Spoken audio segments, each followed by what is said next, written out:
नैनीताल के सौजन्य से मैं पीएलबी न्याय मित्र अधिकार मित्र आप लोगों के सामने आज यहाँ पर आया हूँ। आपको पीएलबी की भूमिका के बारे में आपको बताना चाह रहा हूँ कि हम लोगों के क्या कार्य होते हैं, क्या है।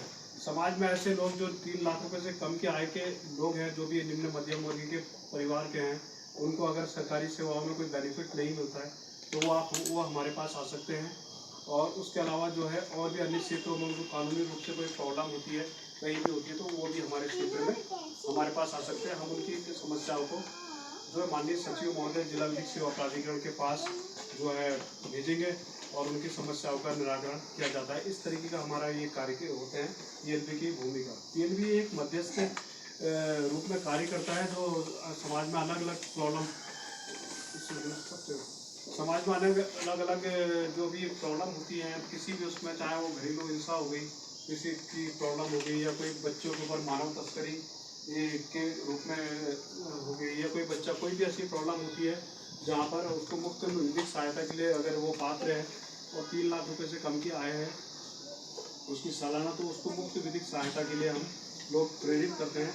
इसी उद्देश्य से मैं यहाँ पर विकास भवन में भी आप लोगों को कार्य करने के लिए करते हैं। इससे उनको कानूनी लोगों को कानूनी रूप से उनको जानकारी देना होगा।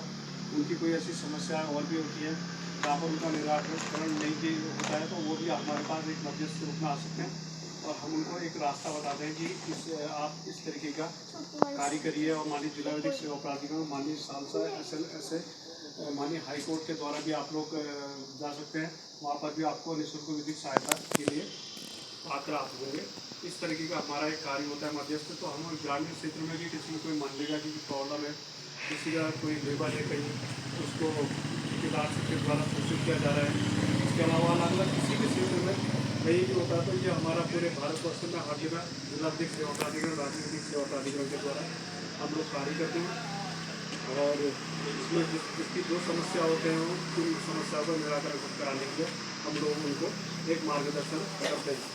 इसके अलावा जैसे भी है, समय समय पर आप जानते हैं राष्ट्रीय लोक अदालत लगती है। लोक अदालत में अलग अलग केसों का निस्तारण किया जाता है, अलग अलग केसों का निस्तारण किया जाता है। तो उस केसों का निस्तारण करने के लिए भी हम जो है राष्ट्रीय लोक अदालत में भी वो अपनी समस्याओं को पूरी तरीके से रख सकते हैं।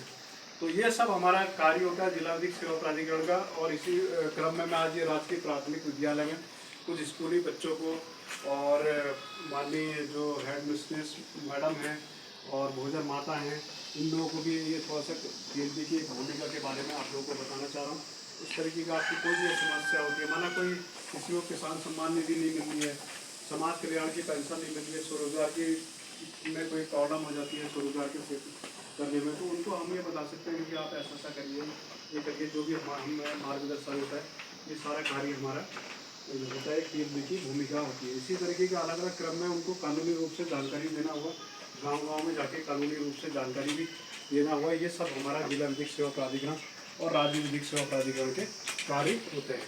इसी क्रम में मैं आज मैं हार्दिक रूप से धन्यवाद देता हूँ मैम का। भोजन माता हमारे पास हैं स्कूल की, जो बच्चों को पूरा जो है पोषण रूप से भोजन करते हैं। आजकल सरकारी स्कूल में बहुत सुविधाएं होती हैं हर तरीके का।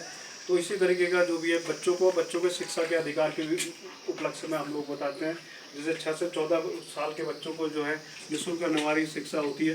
कोई भी स्कूल जो है उनको एडमिशन देने में बेटा हो गया एडमिशन देने में कोई अगर प्रॉब्लम करे या कुछ करे तो वो भी हमारी मदद ले सकते हैं। ऐसा क्यों है कि किसी स्कूल में कोई बच्चे के ऊपर अगर कोई कार्य किया जा रहा है बलपूर्वक, बस बेटा